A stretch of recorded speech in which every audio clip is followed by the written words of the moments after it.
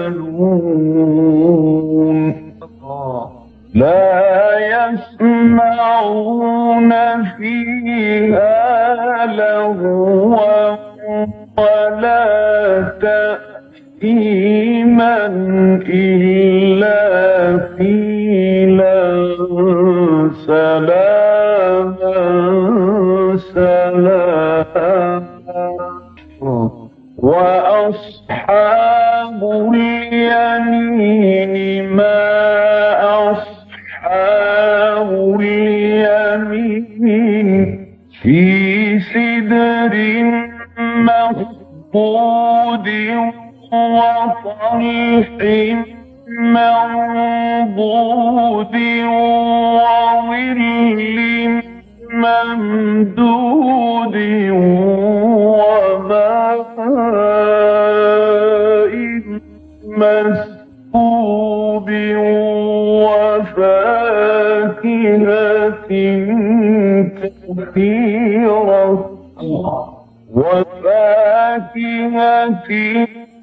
كثيرة لا مقطوعة ولا ممنوعة وفرش مرفوعة إنا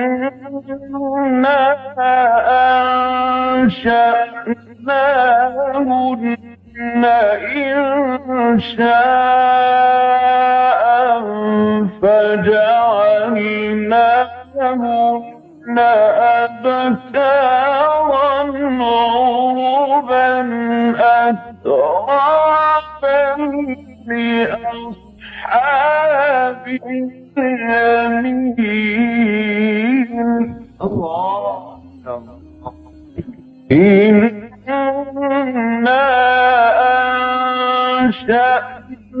أنشأناهن إنشاء فجعلناهن أبكارا عربا أترابا لأصحاب اليمين ثلة من الأولين وثلة من الآخرين أصحاب الشمال ما أصحاب الشمال في سموم وحميم وظل من يحموم لا بارد ولا كريم إنهم كانوا قبل ذلك مترفين وكانوا يصرون على الحنث العظيم وكانوا يقولون أإذا متنا وكنا ترابا وعظاما أإنا لمبعوثون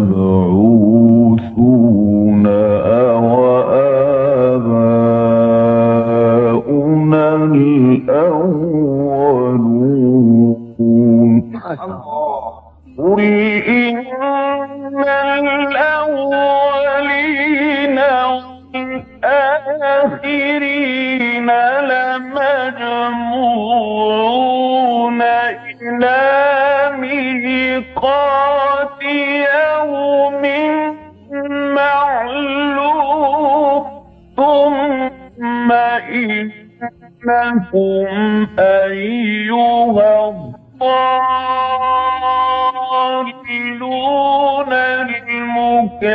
المكذبون لآكلون من شجر من زقوم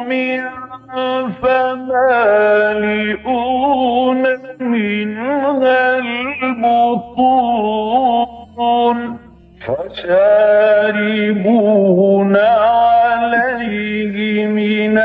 الحميم فشاربون شرب الهيم هذا نزلهم يوم الدين. أعوذ بالله من الشيطان الرجيم. بسم الله الرحمن الرحيم. رب اشرح لي صدري ويسر لي امری واحلل عقدۃ من لسانی یفقہوا قولی. اس سے پہلے کہ سورہ واقعہ کا ہم سلسلے وار مطالعہ شروع کریں، اس سورہ مبارکہ کے بارے میں ایک خبر اور ایک اثر آپ کے علم میں لے آنا چاہتا ہوں. یہ علم حدیث کی اصطلاحات ہیں. خبر کہتے ہیں نبی اکرم صلی اللہ علیہ وسلم کے قول یا فعل یا تقریر کو.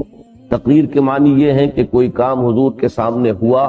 اور حضور نے اس سے منع نہیں فرمایا، گویا کہ ایک طرح سے حضور کی طرف سے اس کی ایک منظوری ہے کہ جو ہو گئی، ایکنالجمنٹ. تو حضور کا قول، حضور کا فعل اور حضور کی تقریر یہ خبر ہے، اور صحابی کا قول یا صحابی کا فعل یا صحابی کی تقریر یہ اثر ہے. اور اس کا یہ درجہ ہے کہ ظاہر بات ہے کہ ہمارا یہ گمان ہے بلکہ یقین ہے کہ صحابی کا کوئی فعل اور عمل بھی یقیناً نبی اکرم صلی اللہ علیہ وسلم ہی کی کسی بات پر مبنی ہوگا، لہذا وہ بھی حدیث ہی کا ایک درجہ ہے. تو یہ خبر اور یہ اثر دونوں حضرت عبداللہ ابن مسعود سے ہے رضی اللہ تعالی عنہ، جن کا ایک واقعہ میں آپ کو قرات کے ضمن میں سنا چکا ہوں. اور یہ دونوں امام بیہقی نے ان کو روایت کیا ہے شعب الایمان میں. جو مرفوع حدیث ہے، جو خبر ہے حضور سے، وہ یہ ہے کہ عن ابن مسعود قال قال رسول اللہ صلی اللہ علیہ وسلم من قرأ سورۃ الواقعۃ فی کل لیلۃ لم تصبہ فاقۃ ابدا. حضرت عبداللہ ابن مسعود رضی اللہ تعالی عنہ فرماتے ہیں کہ حضور صلی اللہ علیہ وسلم نے فرمایا کہ جو شخص سورہ واقعہ کی تلاوت کرے گا ہر شب کو، روزانہ رات کو، اسے کبھی بھی فاقہ نہیں آئے گا، یعنی یہ دنیاوی رزق کی تنگی جو ہے اللہ تعالیٰ اس سے اسے محفوظ رکھے. جو اثر ہے وہ بھی انہی کا ہے. وَكَانَ ابْنُ مَسْعُودٍ رضی اللہ عنہ يَأْمُرُ بَنَاتِهِ يَقْرَأْنَ بِهِمَا فِي كُلِّ لَيْلَةٍ. اب حضرت عبداللہ ابن مسعود جنہوں نے حضور کو یہ فرماتے ہوئے سنا تو وہ اپنی بیٹیوں کو یہ نصیحت کیا کرتے تھے، تاکید فرمایا کرتے تھے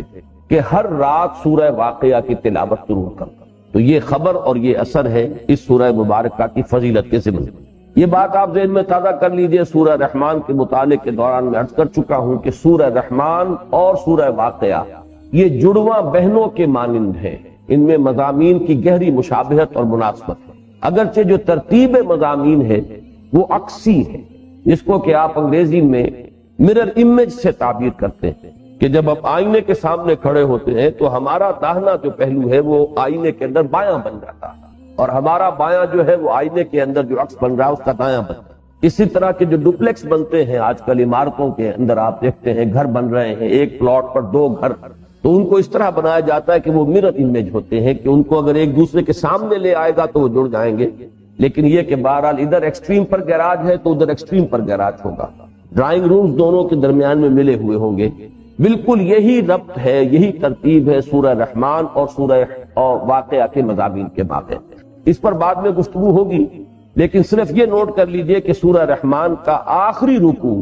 جنتوں کے ذکر پر مشتمل ہے. اللہ کے نیک بندوں کے لیے کیا کیا ساز و سامان، کیا نعمتیں، کیا آسائشیں، کیا اللہ تعالیٰ نے ان کے لیے نعمتوں کا اہتمام کیا ہے. اور اس میں دو درجے، من دونہما جنتان کے بعد ایک درجہ ہے، اس سے پہلے وَلِمَنْ خَافَ مَقَامَ رَبِّهِ جنتان. تو دو درجوں کا ذکر ہے. اس سورہ مبارکہ میں سب سے پہلے ان اہل جنت کے دو درجوں کا ذکر آ رہا ہے. جو مضمون وہاں آخر میں تھا وہ یہاں شروع میں. فرمایا اذا وقعت الواقعہ، جب واقع ہو جائے گی وہ واقع ہونے والی. ٹھیٹ لفظی ترجمہ ہوگا جب ہو پڑے گی ہو پڑنے والی.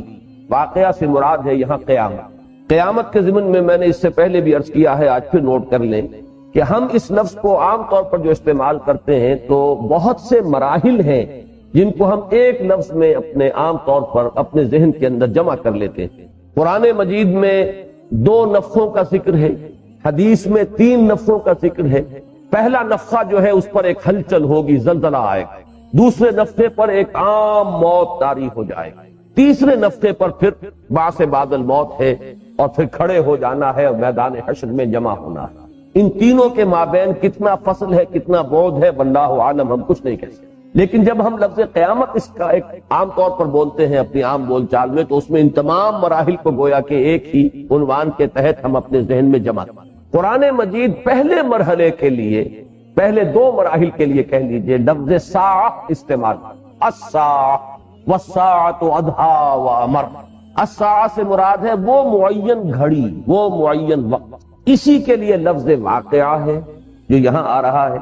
اسی کے لیے قرآن مجید کی دو صورتیں جو ہیں، ایک 29ویں پارے میں، ایک 30ویں پارے میں، الحاقہ ملحاقہ وما ادراک ملحاقہ۔ الحاقہ حق کہتے ہیں ایک حقیقی چیز کو جو واقعی ہو، یعنی یہ کہ وہ وقت جو ہے آنے والا ہے، شدنی ہے، واقعی ہے، حقیقی ہے، وہ کوئی ڈھکوسلا نہیں ہے، وہ صرف دھونس نہیں ہے۔ ایک لفظ آیا ہے آخری پارے کی صورت میں، القارعہ ملقارعہ وما ادراک ملقارعہ۔ قارعہ کھڑکھڑانے والی، جب وہ گھڑی آئے گی تو جو زلزلہ ہوگا اور جو اس کائنات کے اندر نظم درہم برہم ہوگا، اس کو کہا جیسے کھڑکھڑانے والی۔ تو القارعہ، الحاقہ، الساعہ، اور یہاں الواقعہ۔ الواقعہ کا لفظ قرآن مجید میں اسی انداز میں ایک اور مقام پر آیا ہے، یہ سورہ الحاقہ ہی میں ہے۔ فَإِذَا نُفِخَ فِي الصُّورِ نَفْخَةٌ وَاحِدَةٌ وَحُمِلَتِ الْأَرْضُ وَالْجِبَالُ فَدُكَّتَا دَكَّةً وَاحِدَةً فَيَوْمَئِذٍ وَقَعَتِ الْوَاقِعَةُ۔ جس دن کے یہ واقعات ہوں گے، یہ حوادث رونما ہوں گے، یہ زمین اور اس کے اوپر جو پہاڑ ہیں یہ ایک دفعہ اٹھا کر پٹخ دیے جائیں گے، اس وقت وہ واقعہ ہو جائے گا جس واقعے کی خبر دی جا رہی ہے۔ فَيَوْمَئِذٍ وَقَعَتِ الْوَاقِعَةُ۔ وہی بات وہ یہاں شروع ہو رہی ہے، اذا وقعت الواقعہ۔ اس لفظ کی ایک اور مناسبت ہے جو اس گروپ کی صورتوں سے متعلق ہے۔ یہ جو 7 صورتیں ہیں مکیات، چھٹے گروپ کی یہ 7 مکی صورتیں ہیں۔ سورہ قاف کے بارے میں عرض کر چکا ہوں کہ وہ منفرد مزاج کی ہے، اس کا کوئی جوڑا نہیں۔ پھر سورہ ذاریات اور سورہ طور ہیں، ان کے درمیان وہ نسبت زوجیت ہے، جوڑا ہونے کی نسبت ہے۔ ان دونوں میں لفظ آیا ہے لیکن مذکر کی شکل میں آیا ہے، یہ مؤنث واقعہ کا لفظ نہیں ہے، واقع۔ وہ یاد کیجئے سورہ ذاریات میں آیا، انما توعدون لصادق وان الدین لواقع۔ جس چیز کی تمہیں خبر دی جا رہی ہے، جس چیز کی دھمکی تمہیں دی جا رہی ہے، وہ حقیقی ہے، سچی ہے، دھوس نہیں ہے، یہ ایسے ہی بناوٹی بات نہیں ہے، بلکہ وہ حقیقی ہے، سچی ہے، اور دین، جزا و سزا واقع ہو کر۔ سورہ طور میں فرمایا ان عذاب ربک لواقع، یقیناً اے نبی صلی اللہ علیہ وسلم آپ کے رب کا عذاب واقع ہو کر۔ یہ در حقیقت پس منظر میں ان لوگوں کا انکار ہے کہ کوئی نہیں ہے، کوئی قیامت نہیں ہے۔ مساعہ، کیا ہے وہ قیامت ہم نہیں جانتے، ما ندری مساعہ،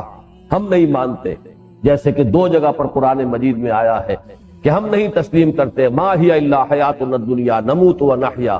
ہم نہیں مانتے کوئی زندگی اور ہے سوائے اس دنیا کی زندگی کے، ہم خود ہی جیتے ہیں خود ہی مرتے ہیں، وما یہلکنا الا الدہر، اور کوئی شے ہمیں ہلاک کرنے والی کوئی ہستی نہیں ہے سوائے اس گردش افلاک کے، اسی سے وہ موت واقع ہو جائے گی، کوئی ہستی نہیں ہے جو ہمیں جلاتی ہو، زندہ رکھتی ہو اور مارنے والی۔ آخری گروپ کی صورتوں میں بھی 2 جگہ پر یہ لفظ آیا ہے، سورہ معارج میں سأل سائل بعذاب واقع للکافرین لیس لہ دافع،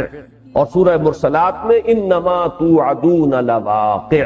یہ وہ واقع ہونے والی شے وہ ہے کہ جس کو اس سورہ مبارکہ کے آغاز میں لائے ہیں، اذا وقعت الواقعہ، جب وہ ہو پڑنے والی ہو پڑے گی۔ جب وہ ہندوؤں کے ہاں، میں نے مولانا مودودی یہ حکایت یا روایت سنایا کرتے تھے کہ بعض علاقوں میں ہندوؤں کے ہاں یہ ان کی ایک رسم تھی یا رواج تھا کہ اگر کوئی ہندو مر رہا ہوتا تھا، اس کی جان کنی جو ہے وہ بہت شدید ہو جاتی تھی اور نزع جو ہے وہ لمبا ہو جاتا تھا اور جان نکلتی نہیں تھی، تو اس سے کہتے بھائی وہ ان کہنی کہہ دو۔ وہ ان کہنی کیا تھی کہ لا الہ الا اللہ محمد رسول اللہ، جان نکل جائے گی تمہاری آسانی سے، یہ ان کہنی کہہ دو۔ تو یہاں پر گویا کہ وہی انداز ہے کہ جس کو تم انہونی سمجھ رہے ہو، جب وہ ہو جائے گی، اذا وقعت الواقعہ، جسے تم نے انہونا سمجھا ہے، انہونی، جب وہ ہو جائے گی، لیس لوقعتها کاذبہ، یہ اپنی جگہ پر دوسری آیت جو ہے ایک مکمل جملہ ہے، اور خالص نحو کے اعتبار سے اس کا ترجمہ کیا جائے گا تو وہ حال کے ساتھ زیادہ موضوع ہے، نہیں ہے اس کے واقع ہونے میں کوئی جھوٹ، اس لیے کہ کاذبہ یہاں پر اگرچہ شکلاً تو یہ اس میں فاعل ہے مؤنث، کاذب جھوٹ بولنے والا، جھوٹ کہنے والا، اور کاذبہ جھوٹ بولنے والی، لیکن یہ کہ اس کو تقریباً تمام مفسرین نے مانا ہے کہ یہ عاقبہ اور عافیہ کے وزن پر یہ مصدر ہے، لیس لوقعتها کاذبہ، اس کے واقع ہونے میں ہرگز کوئی جھوٹ نہیں، کوئی جھوٹ کا شائبہ نہیں، وہ تو ہو کر رہنے والی شے ہے۔ یہ جیسا کہ میں ابھی ان کے الفاظ نقل کر رہا تھا کہ یہ کوئی دھوس نہیں ہے، یہ خالی دھمکی نہیں ہے، لیس لوقعتها کاذبہ۔ اپنی جگہ پر اس آیت کو جب ہم پڑھیں گے تو مفہوم یہ ہے، لیکن اس پہلی دو آیتوں نے ایک خاص تاثر پیدا کیا ہے، وہ تاثر یہ ہے کہ آج تو اس کو جھٹلانے والے موجود ہیں اور بڑے سینہ تان کر اور بڑی ہی لنترانیوں کے ساتھ اور بہت ہی وثوق کے ساتھ کہہ رہے ہیں کہ یہ ہونے والی بات نہیں ہے، جب وہ ہو جائے گی تو پھر کسی کو جھٹلانے کا یارہ نہ ہوگا، پھر وہ حقیقت واقعی بن کر سامنے آئے گی تو کوئی نہیں ہوگا کہ جو اس کا انکار کر سکے۔ اذا وقعت الواقعۃ لیس لوقعتها کاذبہ خافضۃ الرافعہ، خفض کہتے ہیں کسی چیز کو پست کرنے کو، وخفض جناحک للمؤمنین، جیسے کہ حضور کو حکم دیا گیا ہے نبی اپنے کندھوں کو جھکا کر رکھیے اہل ایمان کے لیے، یا ہمیں سب کو حکم دیا گیا ہے وخفض لہما جناح الذل من الرحمہ، اپنے والدین کے سامنے اپنے کندھوں کو جھکا کر رکھو، سینہ تان کر بات نہ کرو، اکڑ کر بات نہ کرو، گردن اکڑا کر ان سے بات نہ کرو، بلکہ ان کے سامنے اپنے شانے جھکا کر